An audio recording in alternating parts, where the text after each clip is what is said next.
সত্য এবং ন্যায় বলতে পারে জ্ঞানের সাথে, বুদ্ধিমত্তার সাথে, এটাই নেতা তৈরি হওয়ার রাস্তা। আর এই রকম একজন মেরুদণ্ডওয়ালা সত্যবাদী ন্যায়পরায়ণ নেতা ওই রকম লাখো দুর্নীতিগ্রস্ত নির্বাচিত এমপির চেয়ে পাওয়ারফুল। এবং ওই পাশ্চাত্যের আর আমাদের পাশের দাদাবাবুরা তারা পর্যন্ত ভয় পায় এই রকম নেতাকে। কেন, ওই যে দুর্নীতির মধ্যে দিয়ে যে নেতা উঠে এসেছে ওকে টাকা দিয়ে কিনে নেওয়া যাবে। ভারতও ওকে কালকে টাকা দিয়ে কিনে নিতে পারবে, আমেরিকা ওকে কালকে টাকা দিয়ে কিনে নিতে পারবে। ওকে বলবে তোমার যত দুর্নীতি করার ইচ্ছা করো, টাকা পাচার করে নিয়ে আমার দেশে চলে আসো, আমি যা বলবো তাই শুনবা। তো ও যেহেতু এই দুর্নীতির প্র্যাকটিসের মধ্যেই বড় হয়েছে, তো কোনোদিন দেশের পক্ষে কাজ করবে না, অন্য দেশের গোলামি করবে, অন্য দেশের গোলামি করবে। তাহলে গোলামি থেকে বাঁচার জন্য একটা প্রজন্ম তৈরি করতে হবে আপনাদের, যে প্রজন্ম হবে সত্যবাদী, ন্যায়পরায়ণ, মিথ্যা এবং অন্যায়ের সংস্পর্শে যায়নি, মেরুদণ্ড বিক্রি করবে না টাকার কাছে। আপনি মাপবেন কেমনে যে আমি সত্যবাদী ন্যায়পরায়ণ কিনা? আপনি নিজেকে জিজ্ঞেস করেন যে আপনি আপনার পিতার সম্পত্তিতে আপনার বোনকে ন্যায়ের সাথে সম্পদ দিয়েছেন কিনা? আপনার পিতা আপনার দাদার সম্পত্তিতে আপনার ফুফুকে ন্যায়ের সাথে সম্পদ দিয়েছে কিনা? যদি দেখেন হ্যাঁ ন্যায়ের সাথে বন্টন হয়েছে, তাহলে আপনার মধ্যে নেতৃত্বের গুণ আছে, আল্লাহর দৃষ্টিতে আপনি নেতা হতে পারবেন। আরও বাকি গুণগুলো অর্জন করলে পূর্ণ নেতা হবেন, কিন্তু মোটামুটি এই গুণটা আছে। আর যদি দেখেন যে না, আপনি ন্যায়ের সাথে বন্টন করতে পারেননি, আপনি নিশ্চিত জেনে রাখেন আজকে আপনি আপনার স্ত্রীর সাথে ন্যায় করতে পারেননি, আজকে আপনি আপনার বোনের সাথে ন্যায় করতে পারেননি, আজকে আপনি আপনার পিতা মাতার সাথে ন্যায় করতে পারেননি। ওয়াল্লাহি আল্লাহর কসম করে বলছি যে তার বোন তার ফুফুর সাথে ন্যায় করতে পারেনি, এই ব্যক্তিও যদি নির্বাচিত হয়ে ক্ষমতায় আসে, সেও গত 16 বছরের চেয়ে বড় দুর্নীতিবাজ হবে। তাহলে নেতা তখনই তৈরি হবে যখন ন্যায় এবং সত্যবাদিতা তার রক্তের মধ্যে থাকবে। আর মিথ্যা গোলামির কালচার। ইব্রাহিম আলাইহিস সালাতু ওয়াস সালামের 2 সন্তান, এক সন্তানের নাম ইসহাক, আর এক সন্তানের নাম ইসমাইল। ইসহাককে রেখে দিলেন জেরুজালেমে, আর ইসমাইলকে রেখে দিলেন মক্কায়। ইসমাইল থেকে না মোহাম্মদ পর্যন্ত এই দীর্ঘ সময়ে এই বানু ইসরাইলের সাথে কি হচ্ছে দেখেন, শর্টকাট। ইসহাকের সন্তান ইয়াকুব, ইয়াকুবের সন্তান ইউসুফ, ইউসুফের 11 ভাই মিলে, পিতা মাতা মিলে মিশরে ইউসুফের মৃত্যুর পরে ফেরাউনের 300 বছরের গোলামি, ফেরাউনের গোলামি থেকে মুসার হারুনের হাত ধরে মুক্তির পরে 40 বছর সিনাই মরুভূমিতে পাগলের মতো ঘুরপাক, 40 বছর পর ইউশা বিন নুনের হাত ধরে জেরুজালেম বিজয়, তারপরে পুনরায় আর এক জালেম বাদশার কারণে জেরুজালেম থেকে বিতাড়িত, তারপরে দাউদ, সুলাইমান এবং তালুতের মাধ্যমে জেরুজালেম বিজয়, জেরুজালেম থেকে সারা পৃথিবীতে শাসন ক্ষমতা প্রতিষ্ঠা, তারপরে আস্তে আস্তে জাকারিয়া, ইয়াহিয়া, ঈসা, মারিয়াম। এই যে দীর্ঘ সময় বানু ইসরাইলের চরম উত্থান পতন হয়েছে। 2-3 বার গোলামির জিঞ্জিরে আবদ্ধ হয়েছে। তার মধ্যে সবচেয়ে বড় গোলামি ছিল ফেরাউনের 300 বছর। এই গোলামির জিঞ্জিরে আবদ্ধ হওয়ার কারণে এরা নবীর সন্তান হওয়ার পরও, ইব্রাহিমের সন্তান হওয়ার পরও, ইসহাকের সন্তান হওয়ার পরও এরা মিথ্যা বলা, ধোকা দেওয়া, 2 নম্বরই রাস্তা শিখে নিয়েছিল। এই জন্য আল্লাহ বলল, শনিবারের দিন তোমরা মাছ ধরবা না। দাউদ কোরআন পড়ে, মাছেরা কোরআন শুনতে আসে, জাবুর শুনতে আসে। এরা করলো কি, শনিবারের দিন মাছগুলো আটকে রেখে দিল, রবিবারের দিন ধরলো। কি পরিমাণ ধোকাবাজ! অথচ এরা নবীর সন্তান, ইব্রাহিমের সন্তান, এই সিলসিলার সন্তান।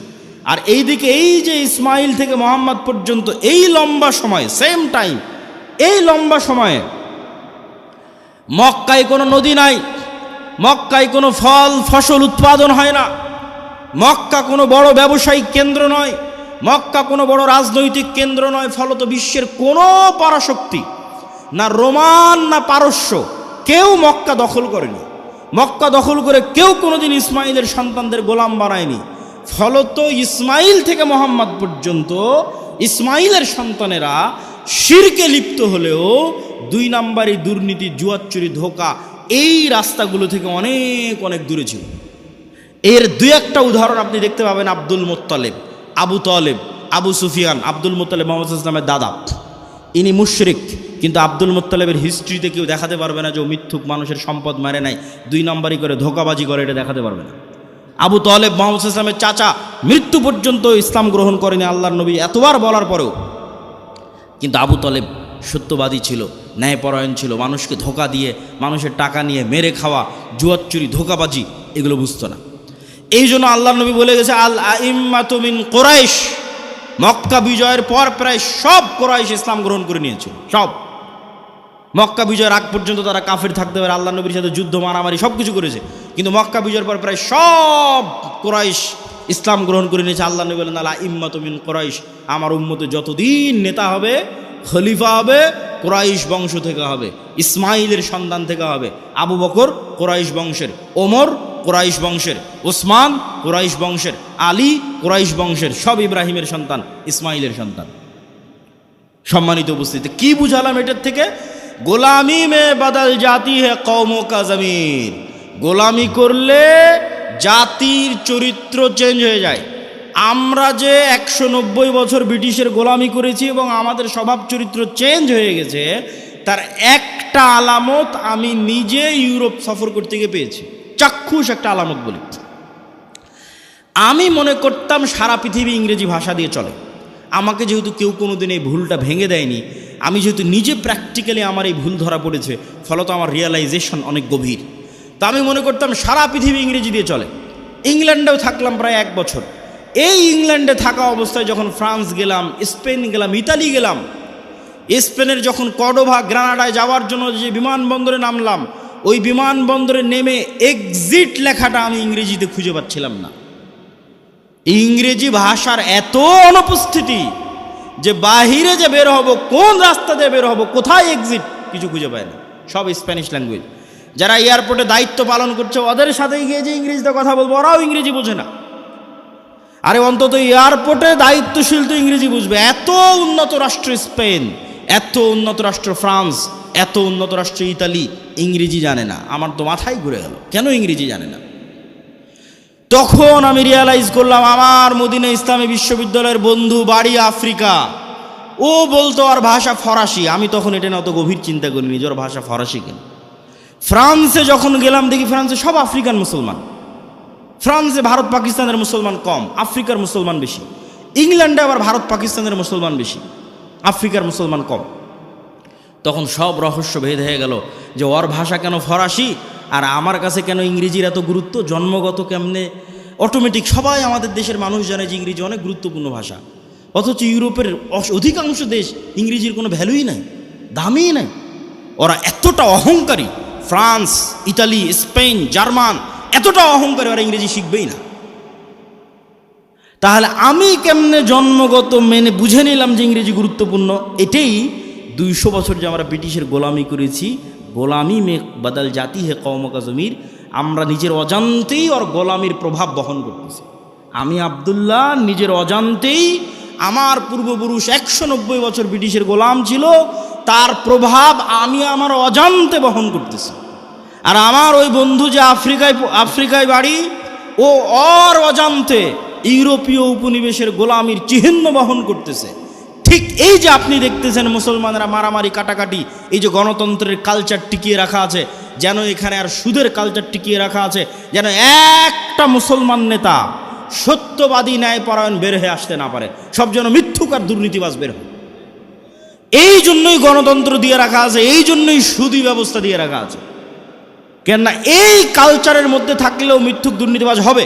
আর 190 বছর ব্রিটিশের গোলামিতে ওটাই শিখেছে। কেননা গোলাম তো একটা রুটির জন্য মারামারি করে, গোলাম একটা রুটির জন্য আরেকজনকে হত্যা করে দিতে পারে। তাহলে এই যে গোলামির কালচার, এই গোলামির কালচার যতক্ষণ আপনি না ভাঙবেন, যেটা আমরা বহন করছি আমাদের অজান্তে ব্রিটিশদের গোলামির কারণে, যেমনটা বানু ইসরাইলরা ফেরাউনের গোলামি থেকে শিখেছিল, এই কালচার আমাদের ভাঙতে হবে। এই কালচার যতক্ষণ না ভাঙতে পারবেন, নেতা হতে পারবেন না। সত্যবাদী, ন্যায়পরায়ণ হন, ইসমান হাদির মতো অটোমেটিক নেতা হয়ে যাবেন। আর এই গণতন্ত্রের কালচারে এইরকম সত্যবাদী, ন্যায়পরায়ণ নেতা সহ্য করার মতো ক্ষমতা এই আধিপত্যবাদী দখলদারি শক্তির নাই, ফলত গুলি করে উড়িয়ে দিবে। সম্মানিত উপস্থিতি, পয়েন্ট নাম্বার 3, আমাদের 1 নাম্বার পয়েন্ট ছিল অর্থনৈতিক মুক্তি লাগবে গোলামি থেকে মুক্তির জন্য। 2 নম্বর পয়েন্ট ছিল সত্যবাদী ন্যায়পরায়ণ হতে হবে।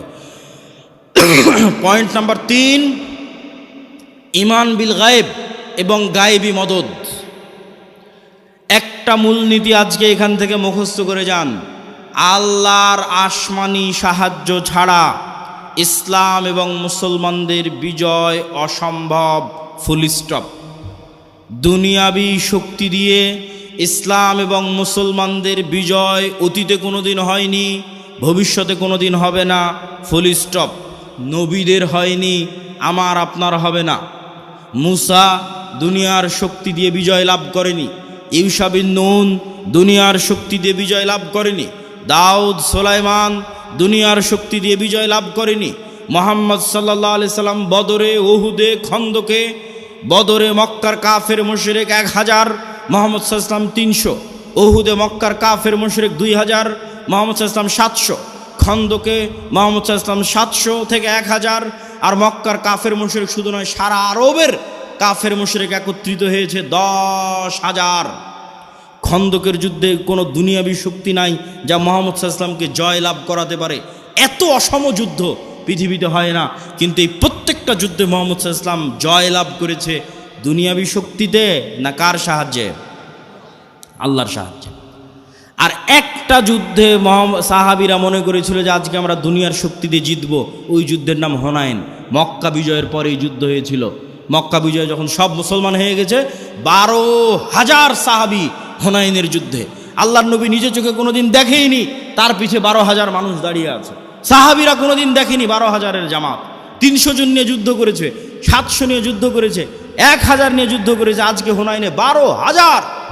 তখন সবার আল্লাহর উপর, মুহাম্মদ সাল্লাল্লাহু আলাইহি ওয়াসাল্লাম বাদ দিয়ে অধিকাংশ সাহাবীর আল্লাহর উপর ভরসা কমে নিজেদের উপর ভরসা চলে এসেছে।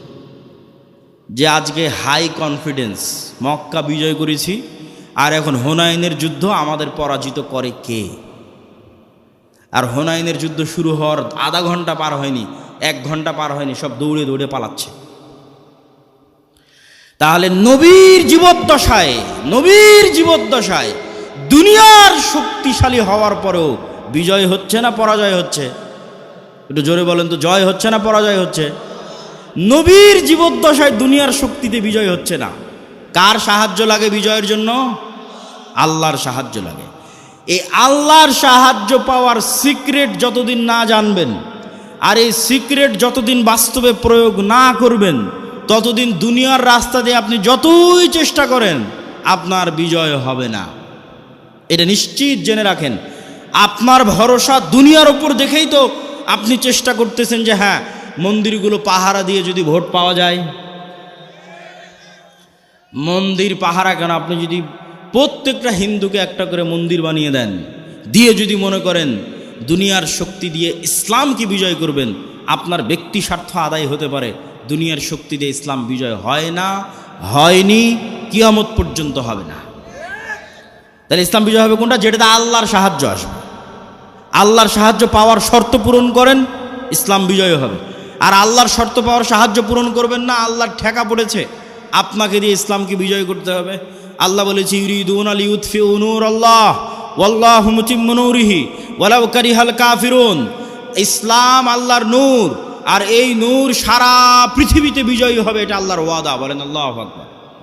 হুয়াল্লাযী আরসালা রাসূলাহু বিল হুদা ওয়া দীনিল হক লিইয়ুযহিরাহু আলাদ দীনি কুল্লিহি। আমি এই দিন মুহাম্মাদের উপর অবতীর্ণ করেছি, এই দিন সারা পৃথিবীতে বিজয়ী হবে। বলেন আল্লাহু আকবার। এটা আল্লাহর ওয়াদা। তো আল্লাহ ইসলামের বিজয়ের জন্য আমার আপনার মুখাপেক্ষী নয়, কিন্তু আমি আপনি যদি শর্ত পূরণ না করি বিজয় হবে। শিক্ষা এবং জ্ঞানে এগিয়ে যেতে হবে। ঈমান বিল গায়েবের উপর বিস্তারিত আলোচনা বহু বক্তব্যে করেছি। আজকে যা আলোচনা করছি সব আল্লাহর পথে যাত্রা এই বইয়ের মধ্যে আছে। ঈমান বিল গায়েবের বিস্তারিত আলোচনা ওই আল্লাহর পথে যাত্রা বইয়ের মধ্যে আছে। প্রত্যেক মসজিদে, প্রত্যেক স্কুল, কলেজ, ইউনিভার্সিটিতে এই বইয়ের উপর পাঠচক্র হওয়া উচিত। 2 পৃষ্ঠা করে, 1 পৃষ্ঠা করে প্রত্যেক মসজিদে প্রতি সপ্তাহে অন্তত একদিন সবাই মিলে 2 পৃষ্ঠা পড়ে বোঝার চেষ্টা করবেন কি বলা আছে এই বইয়ের মধ্যে। এই বই থেকে আমাদের আল্লাহর পথে যাত্রা তথা আল্লাহর সাথে সম্পর্ক, ঈমান বিল গায়েবের যাত্রাটা শুরু হবে। 2 নাম্বার শর্ত কি পূরণ করতে হবে? সৎ আমল।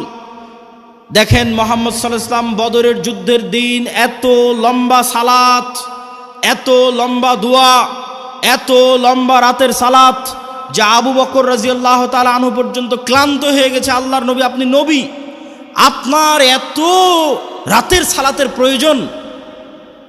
আল্লাহর নবী কেন রাতের সালাতে দাঁড়িয়ে আছে জানেন? আল্লাহর নবী আমার আপনার চেয়ে গায়েব বেশি জানে। আমার আপনার চেয়ে গায়েবের মূলনীতি ওনার জানা আছে, আল্লাহ ওনাকে ওহির মাধ্যমে জানিয়ে রেখেছে। সেটা কি? সেটা হচ্ছে তুমি বদরের যুদ্ধে তোমার শক্তি দিয়ে জিততে পারবে না। মুহাম্মদ, তোমার শক্তি দিয়ে বদরে বিজয় হবে না। বদরে বিজয় হবে কার সাহায্যে? আল্লাহর সাহায্যে। আর আল্লাহর সাহায্য পাওয়ার সিক্রেট হচ্ছে রাতের সালাত। তুমি আল্লাহর সাহায্য পেতে চাও, যত বড় নবী হও রাতের সালাতে দাঁড়াতে হবে। ফাতাহাজ্জাত বিহি নাফিলাতাল লাক আসা ইয়াবআসাকা রাব্বুকা মাকামাম মাহমুদা। তুমি সর্বশ্রেষ্ঠ নবী হওয়ার পরও আল্লাহর সাহায্য আসমান থেকে দুনিয়াতে আনার জন্য শ্রেষ্ঠতম নবী হওয়ার পরও তোমাকে রাতের সালাতে ঘন্টার পর ঘন্টা দাঁড়িয়ে থাকতে হবে। আর বাংলার মানুষেরা স্বপ্ন দেখে নামাজ 5 ওয়াক্ত সালাত আদায় না করেই খালি ভোট দিয়ে ইসলামকে বিজয় করে দিবে। অসম্ভব, এটা অসম্ভব, ইম্পসিবল। আপনাকে ন্যূনতম আল্লাহর সাহায্য পাওয়ার পূর্ব শর্ত পূরণ করতে হবে। সেই পূর্ব শর্তের 2 নম্বর হচ্ছে সৎ আমল। রাতের সালাত না পারেন 5 ওয়াক্ত সালাত ঠিক রাখতে হবে। আর রাতের সালাত আর সকাল সন্ধ্যের জিকির মোস্ট পাওয়ারফুল। সকাল সন্ধ্যের জিকির কেন পাওয়ারফুল?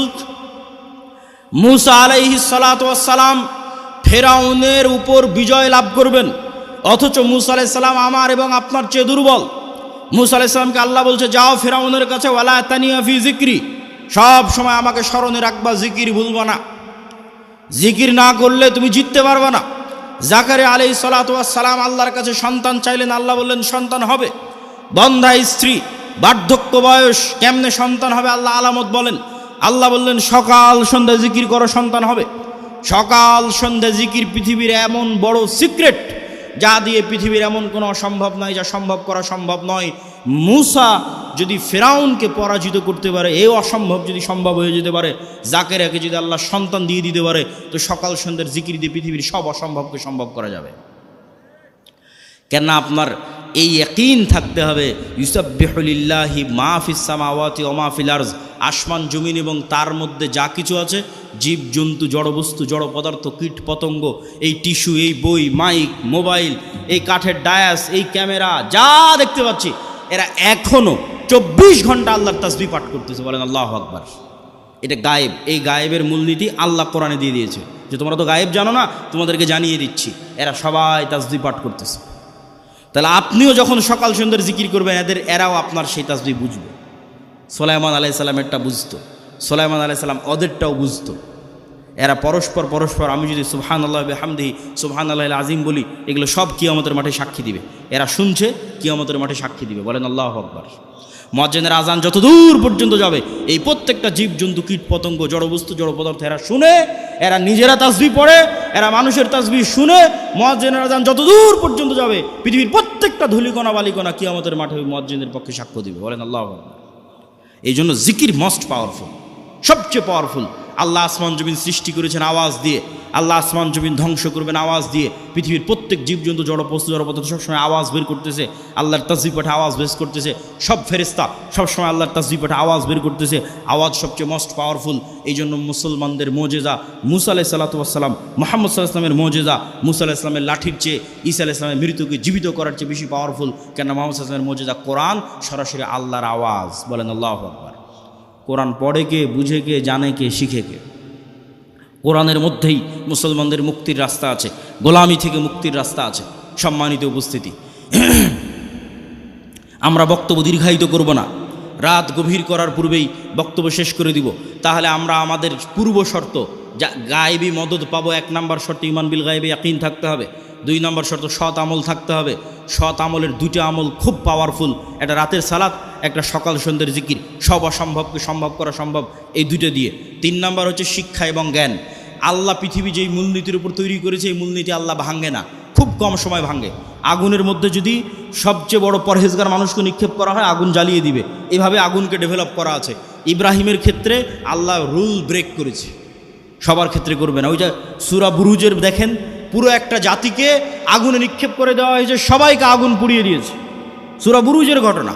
পুরো একটা জাতিকে ইমানের কারণে আগুনে নিক্ষেপ করা হয়েছে, সবাই আগুনে জ্বলে গেছে, পুড়ে গেছে, কিন্তু ইমান ত্যাগ করেনি। তাহলে এই যে মূলনীতির উপর আল্লাহ পৃথিবী সাজিয়েছে, এটা আল্লাহ সাধারণত ভাঙে না। আপনি মোবাইল যে ফাংশন ব্যবহার করবেন, ওই ফাংশন ইহুদিও ব্যবহার করলে একই সার্ভিস পাবে, মুসলমান ব্যবহার করলে একই সার্ভিস পাবে। তাহলে পৃথিবীর ফাংশন হচ্ছে, পৃথিবীকে এইভাবে ফাংশন করা আছে যে জ্ঞান অর্জন করবেও নেতা হবে, যে জ্ঞান অর্জন করবেও কি হবে, নেতা হওয়ার শর্ত কি বলেন তো, একটু জোরে বলেন তো, কি অর্জন করা? জ্ঞান অর্জন করা। দলিল, আল্লাহ নিজেই সবার চেয়ে বড় জ্ঞানী। দলিল, আদম আলাইহিস সালাম ফেরেশতা জিনের চেয়ে জ্ঞানী। দলিল, আল্লাহ তালুতকে নেতা বানিয়েছে শুধু জ্ঞানের কারণে। আর কত অসংখ্য দলিল নেবেন, তার হিসাব নাই। আজকে ইহুদি এবং খ্রিস্টানেরা পড়াশোনা, জ্ঞান, গরিমা, গবেষণা নিয়ে ব্যস্ত, আর মুসলমানের সন্তানেরা জুয়া, ফেসবুক, টুইটার, টিকটক, বিড়ি, সিগারেট, নেশা, আইপিএল, বিশ্বকাপ, ফুটবল, গণতন্ত্রের রাজনীতি, চাঁদাবাজি, যত সময় নষ্টের রাস্তা আছে, এই সময় নষ্টের রাস্তায় ব্যস্ত। আপনি বলেন নেতাকে আর গোলামকে? ঢাকা বিশ্ববিদ্যালয়ে বড় স্ক্রিন লাগিয়ে যারা খেলা দেখে সময় নষ্ট করতেছে, ওরা গোলাম? না অক্সফোর্ড ক্যামব্রিজে যারা পড়াশোনা জ্ঞান অর্জন করছে, ওরা গোলাম? এই মূলনীতি আল্লাহ সুবহানাহু ওয়া তাআলা ভাঙবেন না যতক্ষণ না আপনি চেষ্টা না করেন। হ্যাঁ, আপনি যদি চেষ্টা করেন যে হ্যাঁ আমি জ্ঞানী হব, এই জ্ঞানী হওয়ার পাশাপাশি আগের যদি সব শর্ত পূরণ থাকে, যা যা বলেছি, আপনার যদি সৎ আমল থাকে, আপনি যদি সত্যবাদিতা, ন্যায়পরায়ণতার উপর অটল থাকেন, বিক্রি না হন, আপনার যদি ঈমান বিল গায়বে ইয়াকিন থাকে, তাহলে এরকম যদি 500টা উসমান হাদি তৈরি হয়ে যায়, এরকম যদি 500 যুবক তৈরি হয়ে যায়, তাহলে শুধু বাংলাদেশের ক্ষমতা নয়, সারা পৃথিবীর ক্ষমতা অর্জন করতে পারবেন। বলেন আল্লাহু আকবার। কোরআনের মধ্যে শুধু বাংলাদেশের ক্ষমতা অর্জনের রাস্তা দেওয়া নাই, সারা পৃথিবীর ক্ষমতা অর্জনের রাস্তা দেওয়া আছে। আল্লাহ সুবহানাহু ওয়া তাআলা আমাদেরকে কবুল করুক। বলেন আল্লাহুম্মা আমিন। আমরা যেন আমাদের একটা প্রজন্মকে এই আদর্শগুলোর উপর গড়ে তুলতে পারি। এই জন্যই তো আমরা মক্তব করছি, এই জন্যই তো মাসিক আল ইতিসাম আপনাদের নিতে বলছি, এই জন্যই তো আমাদের মক্তবের সিলেবাস আমার লেখা, যাতে আপনাদের সন্তানদের ব্রেনের মধ্যে আমরা এই জিনিসগুলো ঢুকিয়ে দিতে পারি। আমি জানি না কেন এখনও আপনারা মক্তবের ট্রেনিংয়ের জন্য আপনাদের শিক্ষকদের পাঠান না। যাতায়াত খরচ লাগে না, বই পুস্তকের খরচ লাগে না, থাকা খাওয়ার খরচ লাগে না, তারপরেও আপনি মক্তবের ট্রেনিংয়ে নাই, শুধু প্রোগ্রাম নেওয়ার সময় আছেন। এই সিস্টেম পরিবর্তন করতে হবে। মক্তবি মূল, শতভাগ মুসলমানের সন্তানকে কোরআন ও দিন শিখাতে হবে। কোথায় শিখাবো? জামিয়া সালাফিয়ায়? সম্ভব নয়। জামিয়া সালাফিয়া বা মাদ্রাসায় সারা বাংলাদেশের 2% ছেলে মেয়ে পড়ে। শতভাগ মুসলমানের সন্তানকে কোরআন ও দিন শিখাতে চাইলে মসজিদেই যেতে হবে, মক্তবে যেতে হবে। এই জন্য আমি কড়া করে বলেছি যে মসজিদের এসি বিক্রি করে তোমরা মক্তব চালাও। এই জন্য বলেছি ওই কমিটিকে পদত্যাগ করাও যে মসজিদে মক্তব চালাতে পারে না, আর টাইলস খুলে নিয়ে গিয়ে মক্তবে শিক্ষকের বেতন দাও। তুমি বুঝো না শিক্ষার গুরুত্ব, জ্ঞানের গুরুত্ব? ইহুদি খ্রিস্টানদের থেকে দেখে শিখতে পারো না? শুধু দুনিয়াবি সাজ সজ্জা, চাক চিক্ক দিয়ে নেতৃত্ব হয় না। জ্ঞান ছাড়া নেতা হওয়ার কোনো রাস্তা নাই। এই জন্য মক্তব পরিচালনা করতে হবে, শিক্ষকদের ট্রেনিং দিতে হবে, মাসিক আল ইতিসাম প্রতি মাসে নিতে হবে। এত ব্যস্ততার মধ্যে প্রতি মাসে 3টে লেখা থাকে মাসিক আল ইতিসামে, আমার নিজের সম্পাদকীয় থাকে, মিন্নাতুল বাড়ি থাকে, স্বাভাবিক একটা প্রবন্ধ থাকে। আপনাদের আজকের একদিনের নাস্তার চাইতেও 1 মাসের একটা মাসিক আল ইতিসামের দাম কম। ওই মাসিক আল ইতিসাম যদি আপনি না নেন, না পড়েন, তাহলে আপনার কাছে আমি মেসেজটা পৌঁছাবো কীভাবে? এই একদিনের তো এটা অস্থায়ী সম্পর্ক। এই জন্য মাসিক আল ইতিসাম, মক্তব, জামিয়া সালাফিয়ার সাথে শিক্ষা প্রতিষ্ঠানগুলোকে মুআদালা করা, এবং আমাদের যে কর্জে হাসানা প্রজেক্ট আমরা চালু করেছি মুসলিম বাইতুল মাল, সুদের বিরুদ্ধে যুদ্ধ করার জন্য, মুসলিম সন্তানদেরকে অর্থনৈতিকভাবে সুদ মুক্ত রাখার জন্য আমাদের এই মুসলিম বাইতুল মালের কর্জে হাসানা প্রজেক্টে আমরা ইতিমধ্যেই 30-এর অধিক মানুষকে কর্জ দিয়েছি। প্রায় 15 থেকে 20 লক্ষ টাকার কাছাকাছি আমাদের কর্জ দেওয়া আছে। এটা ধীরে ধীরে আরও বাড়তেছে। যদি রিটার্ন, মানুষ যদি ধোকা না দেয়, এই প্রজেক্ট থেকে যদি মানুষ রিটার্ন দেয় বিনা সুদে 90%-এরও বেশি, তাহলে ইনশাল্লাহ একদিন এই প্রজেক্ট বাংলাদেশে বিপ্লব নিয়ে আসবে। বলেন আল্লাহ কবুল করুক, আল্লাহুম্মা আমিন। একদিন এটা বাংলাদেশের শতভাগ ইসলামী ব্যাংকে পরিণত হয়ে যাবে ইনশাল্লাহ, যদি আল্লাহ কবুল করে। বলেন আল্লাহুম্মা আমিন। এই জন্য আমরা কি আহ্বান করেছি জানেন? আমরা আমাদের কর্জে হাসানা ফান্ডে কারো দান চাই না। কেন? আমরা চাই মানুষের মধ্যে কর্জে হাসানা কালচার তৈরি হোক। আপনি আপনার ব্যাংকে যে টাকা ফেলে রেখেছেন, আপনার বিকাশে নগদে যে টাকা ফেলে রেখেছেন, ফিক্সড ডিপোজিট করে রেখেছেন, আল্লাহর বাস্তে ওই টাকা উঠিয়ে আমাদের মুসলিম বাইতুল মালের কর্জে হাসানা ফান্ডে জমা দেন। আপনার যখন প্রয়োজন আবার উঠিয়ে নেবেন। আমরা আপনার ওই টাকা থেকে ন্যূনতম একটা অংশ, দেখা যায় 10-2%, 3% একটা অংশ হয়তো আমরা দিনী ভাইদের কর্জ দিচ্ছি। আবার ওই কর্জ যখন রিটার্ন আসছে তখন আবার সেখানে ওটা অ্যাড হয়ে যাচ্ছে। আর আপনি যখন চাচ্ছেন তখন আপনি ফেরত পেয়ে যাচ্ছেন। আলহামদুলিল্লাহ আমাদের অনেক ভাই আমাদের কর্জে হাসানা ফান্ডে তাদের টাকা জমা রেখেছে এবং তাদের যখন প্রয়োজন হচ্ছে তখন তারা ফেরতও নিচ্ছে। এটা একটা আমরা কালচার তৈরি করতে চাচ্ছি, যাতে আমাদের সেই সুদূর প্রসারী যে লক্ষ্য আছে সেই লক্ষ্যের দিকে এগিয়ে যেতে পারি। আল্লাহ সুবহানাহু ওয়া তাআলা আমাদের কবুল করুক। আর সবার প্রতি আহ্বান থাকবে, আমাদের বইগুলোকে মূল্যায়ন করবেন, বিশেষ করে আল্লাহর পথে যাত্রা এবং শাইখ আব্দুর রাজ্জাক বিন ইউসুফের যে বই আছে, সালাতের বই, দোয়ার বই, আর জামিয়া সালাফিয়ার জন্য দোয়া করবেন এবং শরীফ ওসমান হাদি ভাই সহ বাংলাদেশের জন্য দোয়া করবেন। আল্লাহ যেন বাংলাদেশের 16 কোটি মুসলমানকে হিন্দুদের দয়ার ওপর ছেড়ে না দেয়, বলেন আল্লাহুম্মা আমিন। আল্লাহ যেন বাংলাদেশের 16 কোটি মুসলমানের রহম করে, দয়া করে, আমাদের এই স্বাধীন সার্বভৌম ভূখণ্ডের স্বাধীনতা এবং সার্বভৌমত্ব যেন হেফাজত করে, আল্লাহুম্মা আমিন।